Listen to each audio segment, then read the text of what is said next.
الحمد للہ وحدہ والصلاة والسلام علی من لا نبی بعدہ اما بعد فاعوذ باللہ من الشیطان الرجیم بسم اللہ الرحمن الرحیم فَإِذَا جَاءَتِ الصَّاخَّةُ يَوْمَ يَفِرُّ الْمَرْءُ مِنْ أَخِيهِ وَأُمِّهِ وَأَبِيهِ وَصَاحِبَتِهِ وَبَنِيهِ،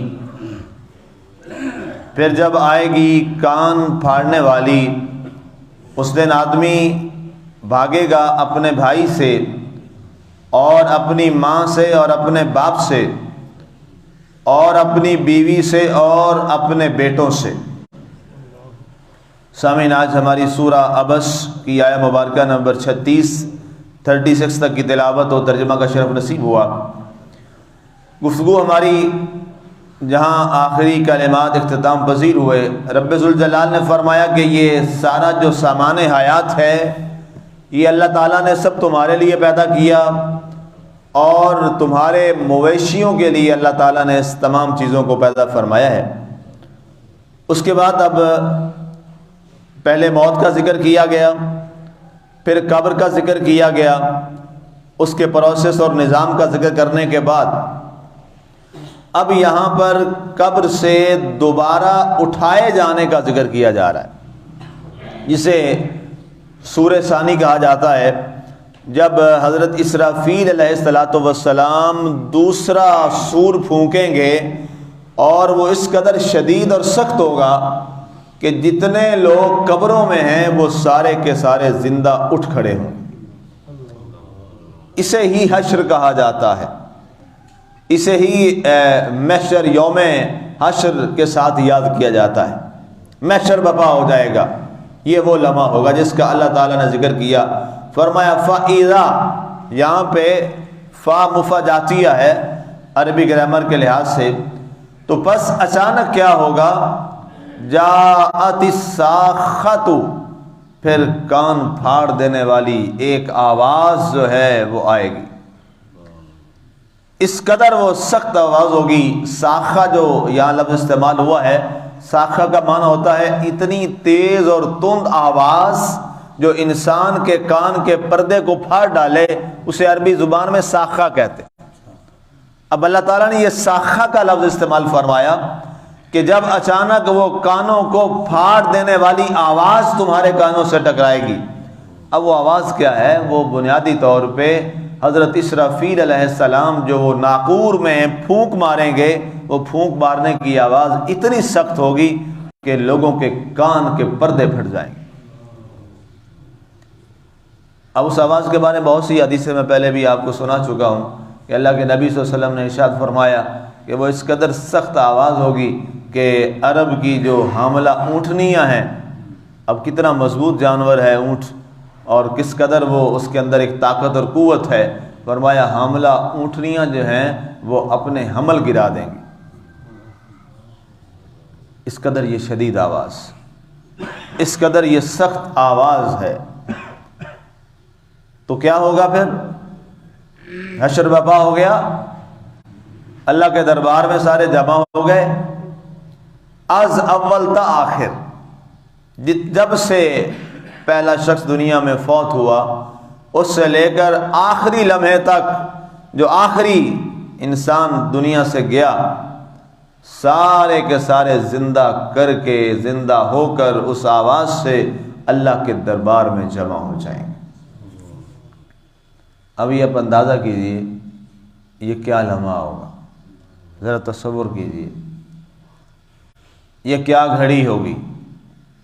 اب اللہ فرماتا ہے اس قدر وہ مشکل گھڑی ہے، یوم یفر المرء من اخیہ، اس دن آدمی اپنے بھائی سے بھی بھاگ رہا ہوگا۔ اس لمحے یہ اس قدر مشکل ترین لمحہ ہے،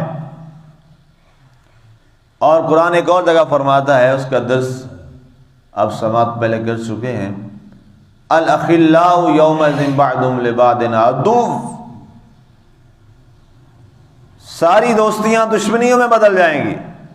جو بڑے جگری یار ہوا کرتے تھے وہ بھی اب الگ ہو جائیں گے، بھول جائیں گے، مگر کیا فرمایا؟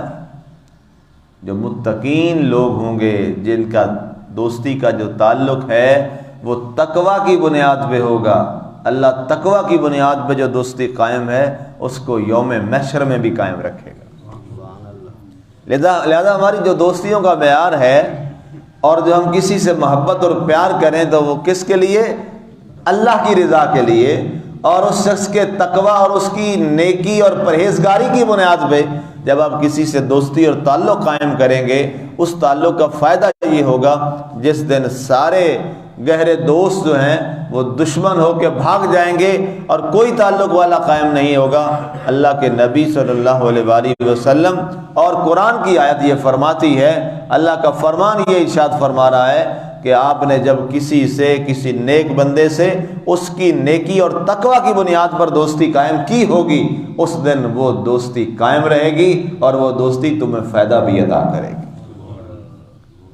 اب یہ تعلق جو ہم اللہ کے نیک بندوں سے رکھتے ہیں، وہ تعلق بنیادی طور پر اس آیت پر عمل کرنے کے لیے ہم کرتے ہیں، جہاں ساری چیزیں، سارے تعلقات، دوستیاں ختم ہو جائیں گی، لیکن جس سے ہم نے اللہ کی رضا کے لیے دوستی کی ہوگی کہ وہ نیک و پارسا شخص ہے، اللہ تعالیٰ کا پیارا بندہ ہے، اللہ کا نیک آدمی ہے، اللہ فرمائے گا آج اس کا میں تمہیں مقام دکھانے لگا ہوں کہ سب دوستیاں ختم اور میرے بندوں کی دوستیاں آج بھی قائم ہیں۔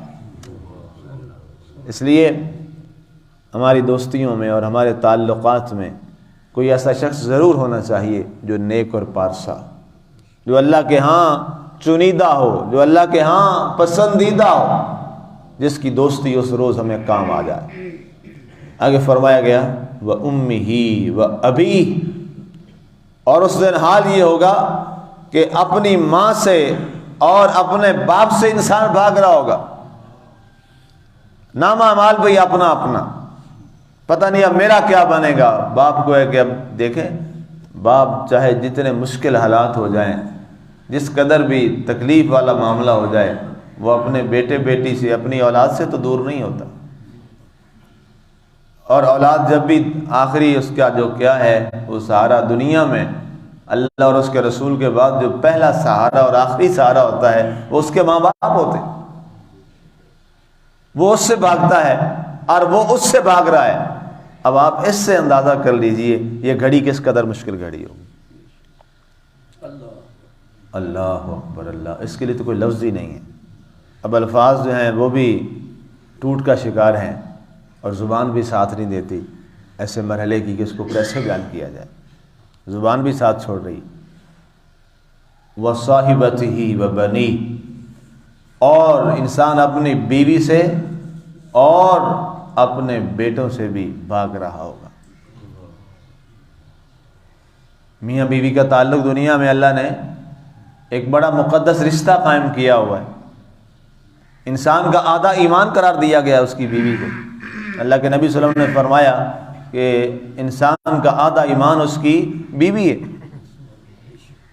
اب اس لمحے یہ عالم ہو جائے گا کہ انسان اس قدر اس پریشانی کے عالم میں، اور روایات میں یہ لکھا ہے، قرآن کی آیات تو خیر سورہ قیامت میں وہاں جب ہم نے بات کی تھی تو سورۃ القیامت کی تفسیر آپ وہاں سے مل جائے گی آپ کو، آپ دوبارہ اس کو ریکال بھی کر سکتے ہیں۔ اس پہ تفصیل سے میں نے ایک ایک ٹاپک کو آیات کی روشنی میں سورہ قیامہ میں بیان کیا تھا تفصیل میں کہ یہ لمحے کیوں ایسے ہیں، اس وقت کیا وجہ ہوئی کہ انسان اپنے بہن بھائی رشتہ دار بیوی اولاد ماں باپ سب سے بھاگ رہا ہے، اور وہاں پسینے میں کیسے انسان شرابور ہے اور اللہ کا دربار لگا ہے، دربار خدا بندی ہے، اور دربار خدا بندی میں حساب چل رہا ہے، میزان ہو رہا ہے، اور وہاں سب کی نیکیاں اور برائیاں تولی جا رہی ہیں۔ اور آپ اندازہ کیجیے دنیا میں تو لوگ کبھی کسی کو خرید لیا، کبھی کسی کو خرید لیا، کچھ سرے بازار بکتے ہیں، کچھ پسے دیوار بکتے ہیں۔ یہاں تو یہ حال ہوتا ہے، لیکن اللہ کے دربار میں تو نہ کوئی سرے بازار بکے گا، نہ کوئی پسے دیوار بکے گا۔ وہ تو ترازو بڑا مستقیم ہے، اس مستقیم ترازو میں سب کچھ آنا ہے. ذرہ برابر فَمَن يَعْمَلْ مِثْقَالَ ذَرَّةٍ خَيْرًا يَرَهُ وَمَن يَعْمَلْ مِثْقَالَ ذَرَّةٍ شَرًّا يَرَهُ. ذرہ برابر، اللہ نے لفظی استعمال ذرہ کیا ہے. ذرہ برابر نیکی اور ذرہ برابر برائی، سب کچھ یوں سامنے. تو اس لمحے آپ دیکھیے کیا لمحہ ہوگا. اس لیے جیسے ذرہ بھی وہاں تول میں آنا ہے تو دنیا میں ہمیں رہتے ہوئے پھر ذرہ کا بھی خیال کرنا پڑے گا. جب ذرہ بھی تول میں آنا ہے، جیسے سونار سونے کا ویٹ کرتا ہے نا، اس میں کس قدر حساسیت ہوتی ہے کہ جناب گولڈ کا ماپ ہو رہا ہے، اس کا تول ہو رہا ہے، تو وہاں کا جو میزان ہے وہ اس سے بھی زیادہ سینسیٹیو ہے، اس سے بھی زیادہ حساس ہے. اس لیے دنیا میں کہیں ہم اس بھول میں نہ رہ جائیں کہ شاید یہ تو چھوٹا موٹا یہ معاملہ ہے اور ایسا ہے. نہیں، ذرہ برابر برائی اور ذرہ برابر نیکی. اس لیے ذرہ بھر برائی کو چھوٹا مت سمجھ کے کر لیجئے گا اور ذرہ برابر نیکی کو چھوٹا سمجھ کے چھوڑ مت دیجئے گا. اس لیے جہاں جہاں آپ کو موقع ملتا ہے اچھائی اور نیکی حاصل کرنے کا، اس کو ضرور لیجیے. اور ذرہ برابر بھی برائی قریب آنے پائے تو لا حول ولا قوت الا باللہ العلی العظیم پڑھ کے اس سے دور کوسوں دور چلے جائیے. اس کے بعد آگے اگلے الفاظ ہیں آیہ مبارکہ میں، اس پہ پھر انشاءاللہ کل بات کریں گے. اللہ تعالیٰ کی ذات ہمیں عمل کی توفیق عطا فرمائے اور ہمیں نیکیوں کی جستجو نصیب فرمائے اور برائی سے بچنے کی ہم سب کو توفیق نصیب فرمائے. آمین. وما علینا الا البلاغ.